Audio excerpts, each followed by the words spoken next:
की खोज में लगे, जो प्रकृति की सर्च में लगे हुए हैं। आपने देखा प्रकृति कितनी सुंदर तरीके से परमात्मा ने परिप्लान बनाई थी।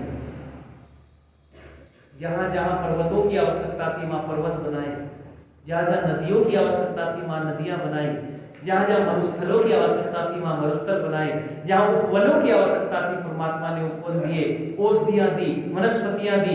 इतना सुंदर परमपिता परमात्मा ने ये संसार हमको बना करके दिया, लेकिन मनुष्य ने इसको बिगाड़ना शुरू कर दिया। आज आपने देखा उत्तराखंड में जोशीमठ में क्या होता है, घरों में इतनी बड़ी बड़ी दीवारें, दरार आ गई है, क्रैक्स हो गए, सब लोग परेशान है, क्या करें क्या करें, लोगों को वहां से निकाला जा रहा है, विपत्ति में आ गई है। जन सामान्य में बहुत बड़ा आक्रोश भी है और जन सामान्य में विपत्ति भी इतनी अपार है। इसका कारण क्या बना कि जो परमात्मा ने प्रकृति बना करके दी थी, जो व्यवस्था बना करके दी थी, उस व्यवस्था में हमने अपनी सर्च को, अपनी खोज को घुसा दिया। यही वेद का मंत्र कह रहा है कि सासंभूति उपासते, जो असंभूति की उपासना करता है, जो केवल और केवल खोज पर लगा हुआ है, केवल और केवल निरंतर तरीके से, अंधाधुंध तरीके से प्रकृति की तरफ, सत्व रजतम की तरफ बढ़ रहा है। ये क्या है, इनको इलेक्ट्रॉन प्रोटॉन्स न्यूट्रॉन्स क्या है, इनकी खोज कैसे करनी है, जो इस तरफ बढ़ता ही जा रहा है, बढ़ता ही जा रहा है, वो विनाशक है सब, और वो खुद भी कष्ट भोगेगा और दूसरों को भी कष्ट देगा। अब वहां के स्थानीय लोग चिल्ला चिल्ला करके कह रहे हैं कि ये इतना सारा जो तुम सुरंगे बना रहे हो, ये आने वाले समय में हमारे जीवन के लिए खतरा बनेगी, प्रकृति के लिए खतरा बनेगी। बहुत सारे लोग वर्षों वर्षों से चिल्ला रहे थे, लेकिन इन असंभूति उपासक लोगों ने उनकी बातों को नहीं सुना, उसको दरकिनार कर दिया। उसका परिणाम क्या हुआ? परिणाम की सोच किए बगैर आज देखो कितना जन सामान्य, कितना त्राहिमाम हो रहा है, कितने लोग घर से बेघर हो गए हैं, दुखी हो गए हैं। तो उन सब लोगों के जो दुख की भावनाएं थी, उनको कष्ट देने का जो अधर्म रूप कार्य उन्होंने किया है, उसका परिणाम, उसका फल उनको मिलेगा। इसलिए वेद के मंत्र ने यहाँ ये पुष्टि भी हो रही है इस बात की कि असंभूति की उपासना करने वाले लोग अंधकार युक्त योनि को जाएंगे, क्योंकि ऐसा कर्म उन्होंने किया है। और यहाँ कर्म व्यवस्था है, जैसा कर्म करते हैं वैसा फल बोलो। इसलिए खाली असंभूति की उपासना नहीं करनी है, ईश्वर को भी साथ लेना है। वैज्ञानिक बनो, लेकिन वैज्ञानिक के साथ साथ ईश्वर भक्त भी बनो। संसार में ये परमपिता परमात्मा ने सृष्टि अपने लिए थोड़ा बनाई है, अपने लिए नहीं बनाई। और सृष्टि, ये जो प्रकृति है, ये स्वयं जड़ है, अपना भोग स्वयं नहीं कर सकती। इसलिए किसके लिए बनाई? आत्मा के लिए बनाई है। लेकिन वेद का मंत्र मैंने पहले ही दिन आपको बताया था और पढ़ाया था कि इस सृष्टि का यदि भोग करना चाहते हो तो कैसे करो? तेन तेन बुद्धि था,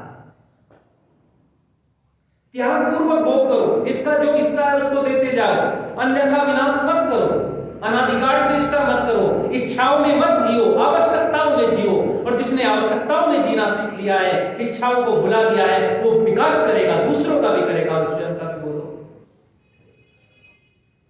लेकिन जो इच्छाओं में जीता है, और इच्छाएं कभी समाप्त नहीं होती, इच्छाएं कभी पूरी नहीं होती है, इच्छाएं बढ़ती चली जाती हैं। आज एक वस्तु का भोग कर लिया है, कल दूसरी का करेंगे, परसों तीसरी का करेंगे, इच्छाएं समाप्त होने वाली। बोलो। इसलिए वेद का मंत्र कह रहा है बच्चों की संभूति की उपासना में जो लगे हुए लोग हैं, जिनके लिए केवल खाना पीना, भोग करना, पहनना, ओढ़ना, घूमना फिरना, यही जिनके लिए उपास्य है, जो इसकी उपासना में लगे हुए हैं, वो उनसे भी ज्यादा अंधकार युक्त योनि को प्राप्त होंगे। किनसे ज्यादा? जो प्रकृति के उपासक, जो खाली प्रकृति की खोज में लगे हुए हैं। और ये परमात्मा ने परिप्लान बना करके हमको दे दिए। लेकिन कई सारे लोग ऐसे हैं, वो ये कहते हैं कि जब परमात्मा सृष्टि को बना रहा था तो हमारी बुद्धि का सहारा लेते, तो परमात्मा कुछ गलतियां न करता। जबकि यहां एक शब्द आया ना, संभूति। सम मैंने ठीक प्रकार से भूति भवनम बना करके दी है परमात्मा ने।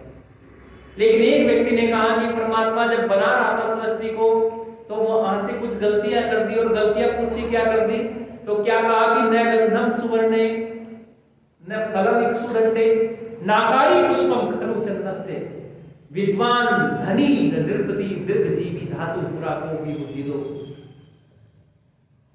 और ये कहकर के कहा कि परमात्मा जब सृष्टि का निर्माण कर रहे थे उन्होंने न गंधम सुवर्णे सोने में सुगंध पैदा की। सोना कितना बढ़िया है, चमकीला, और उसमें गंध पैदा नहीं की परमात्मा ने। न गंधम सुवर्णे न फलम इक्षुदंडे, और गन्ने की जो तना है वो कितना मीठा होता है और उस पर परमात्मा ने फल नहीं लगाया। न गंधम सुवर्णे न फलम इक्षुदंडे नाकारी पुष्पम खलु चंदनस्य, और चंदन की लकड़ी में कितनी सुगंध होती है, परमात्मा ने चंदन की लकड़ी पर फूल नहीं लगाए, ये परमात्मा ने गलती। और विद्वान धनी नृपति दीर्घजीवी, विद्वान को धनवान नहीं बनाया और राजा को लंबी आयु नहीं दी, ये गलतियां परमात्मा कर गए जब सृष्टि बना रहे थे। जब ये बात कही तो उस व्यक्ति ने जब वेद के मंत्रों को पढ़ा और ईश्वर को जाना समझा और समझने के बाद ने विचार करके कहा कि परमात्मा ने ठीक ही किया है, परमात्मा कोई कार्य कभी गलत कर ही नहीं सकते। फिर उन्होंने समझा करके उसको बताने का प्रयत्न किया कि परमात्मा ने ठीक किया कि सोने में सुगंध पैदा नहीं की, क्योंकि परमात्मा एक भी कार्य ऐसा नहीं करते जो निरर्थक हो। आज आपने देखा है सोने को अग्नि में तपा करके शुद्ध किया जाता है, और जिस वस्तु में गंध होती है अग्नि में जलने के बाद वो गंध क्या हो जाएगी, वो समाप्त हो जाएगी। और एक चीज और मैं आपको बता दूं, आज किसी के पास में थोड़ा बहुत सोना हो तो उसको छुपा के रखना पड़ता है, और यदि सुगंध होती तो चोर क्या करते, जिसके घर में ज्यादा सोना होता पास से गुजरते, सोने की सुगंध का पता होता, सुगंध लेते और रात्रि में उस सोने को उड़ा देते, उठा। इसलिए पूरी सृष्टि के अंदर त्राईमाम हो जाए।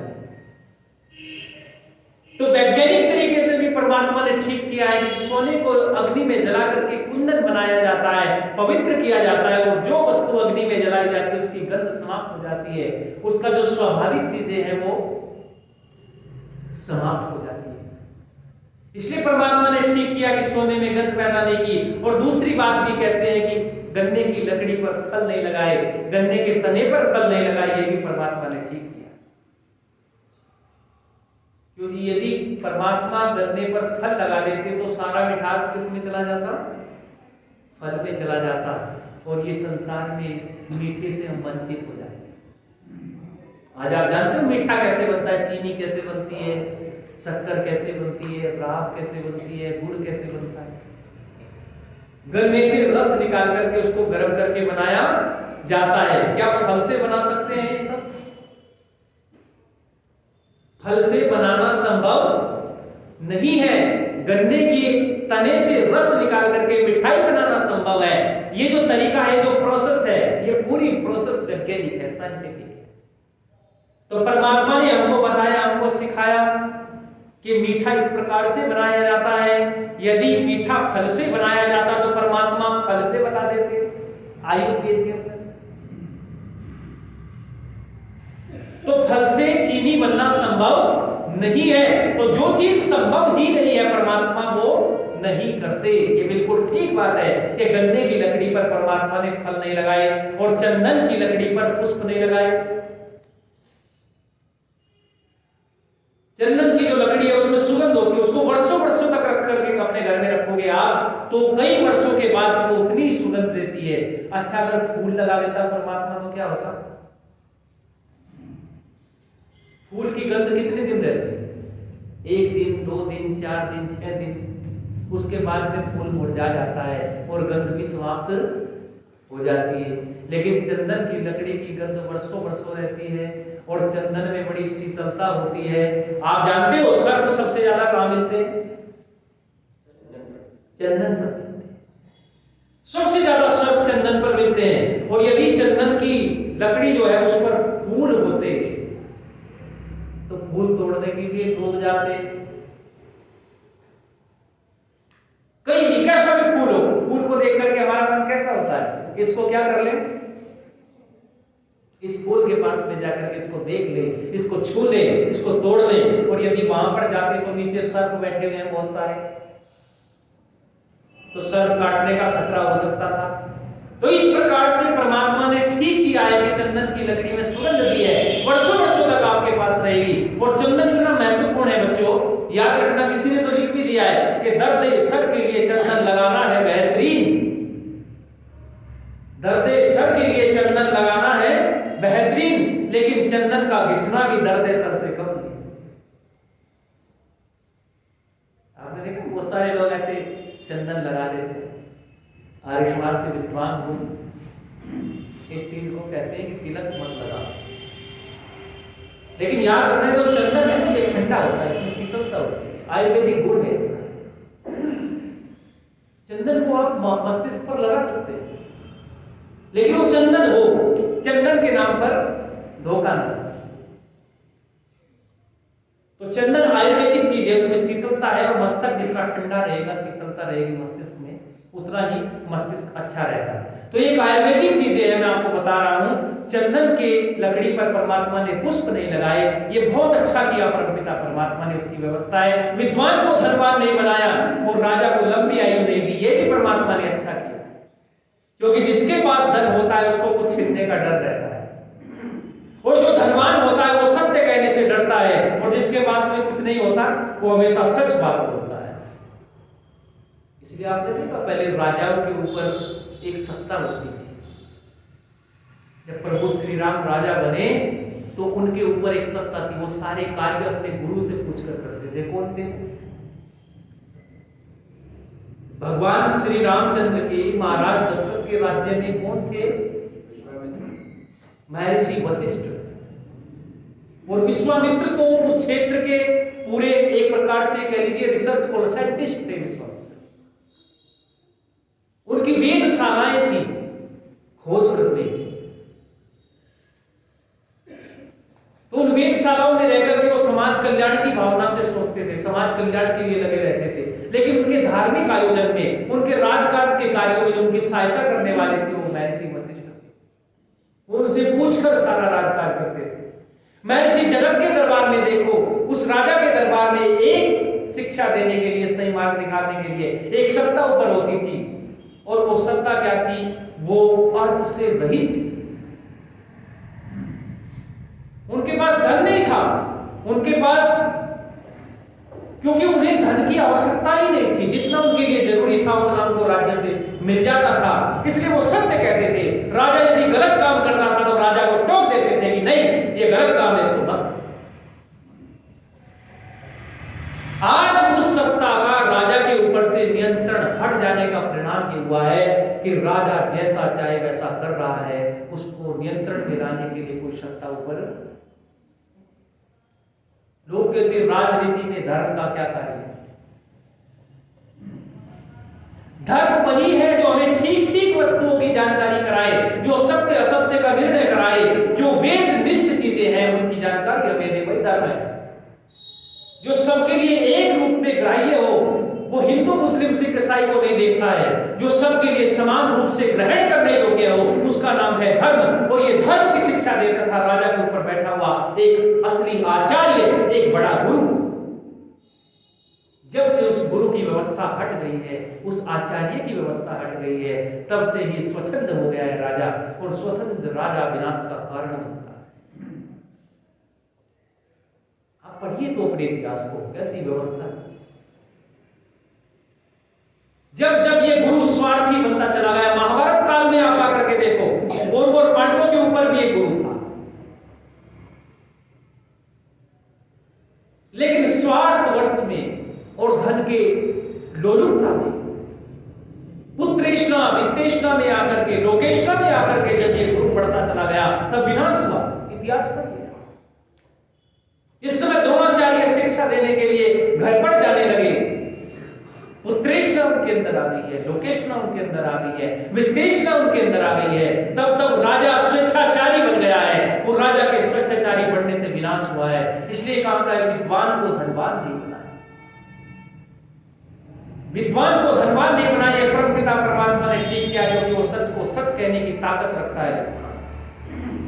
और राजा को लंबी आयु है, राजा को लंबी आयु से तात्पर्य यदि राजा निरंकुश है और लंबा उसका कार्यकाल हो जाएगा तो प्रजा का विनाश हो जाएगा। इसलिए कार्यकाल कितना रखा? लोकतांत्रिक व्यवस्था में 5 वर्ष का कार्यकाल है। यदि राजा निरंकुश भी है, एक राज्य की ज्यादा परवरिश करता है, दूसरे राज्य की तरफ निष्ठुर भाव है, तो 5 वर्ष के बाद जनता उसको परिवर्तित कर देती है। तो राजा को लंबी आयु नहीं दी। ये सारी की सारी जो बातें मैंने आपको गिनाई है, ये परमपिता परमात्मा ने बिल्कुल ठीक किया है। ये सारी सृष्टि परमात्मा ने प्री प्लान्ड है, बहुत अच्छे से बनाई है। इसलिए वेद ने शब्द दिया, मैंने आपको कोई भी चीज में कोट कर रहा हूं, दोबारा से दोहरा रहा हूं कि संभूति अच्छी प्रकार से बनाई है। लेकिन अब परमात्मा ने बना दी है, इसका दुरुपयोग करोगे तो अनंतमय प्रविशन्ति, अंधकार लोक में प्रवेश करोगे, इस जन्म में भी दुखी रहोगे और आने वाली योनियों में भी कष्ट भोगोगे।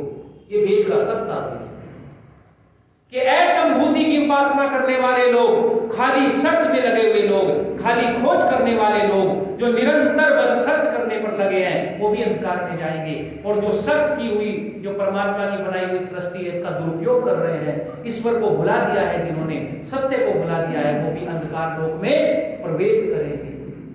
ये वेद का मंत्र कह रहा है, अनंतमय प्रविशन्ति ये संभूति उपासते ततो भूय इवत्यतमो येउ संभूत्या अमृता। रता कहते जो रमण करता रहता है, और रमण किस तरफ करता रहता है? खाली भोग विलास की तरफ रमण करेगा, वो भी अंधकार में जाएगा। और जो खाली सर्च की तरफ, खोज की तरफ लगा हुआ है, वो भी अंधकार में जाएगा। इसलिए इसको समझिए। और इससे अगले वाला जो मंत्र है, अगले वाले मंत्र में इसी चीज को जोड़ करके चला है, इसी विषय को आगे बढ़ाया गया है। उस अगले वाले मंत्र में ये बोला गया है, ये कहा गया है, मैं आगे फिर आपको बताऊंगा, समय भी पूरा हो गया है। लेकिन उस मंत्र में यही चीज दोहराई गई है कि जो हमारे आचार्यों ने, जो हमारे गुरुओं ने, जो हमारे विद्वानों ने हमें बताई है चीजें, जो उपदेश उन्होंने किया है, उस उपदेश को ध्यान पूर्वक सुन करके, उस वेद की बात को मान करके हमें क्या करना चाहिए? इस प्रकृति से अलग रूप में लाभ लेना चाहिए, और इस सृष्टि से अलग रूप में लाभ लेना चाहिए, और परमपिता परमात्मा से अलग रूप में लाभ लेना चाहिए। ये सृष्टि भी हमारे लिए है, ये प्रकृति भी हमारे लिए है, और वो ईश्वर भी हमारे लिए है। यदि तीनों से अलग अलग रूप में ठीक ठीक लाभ लेंगे, और वो कैसा लाभ लेना चाहिए, किस प्रकार लेना चाहिए, कौन सा लेना चाहिए, इन ढेर सारे प्रश्नों के जवाब अगले व्याख्यान में आपके बीच में होंगे। इस मंत्र को आपने समझा है, 2 शब्द मैंने बोले हैं, नोट कर लीजिए अपनी डायरी में। संभूति उपासते, असंभूति उपासते। जो खाली प्रकृति की पूजा करता है वो भी अंधकार में जाता है, जो खाली प्रकृति से बनी हुई महत्व रूप इस सृष्टि की पूजा में लगा है, खाली भोग विलास में लगा है, वो भी अंधकार को प्राप्त होगा।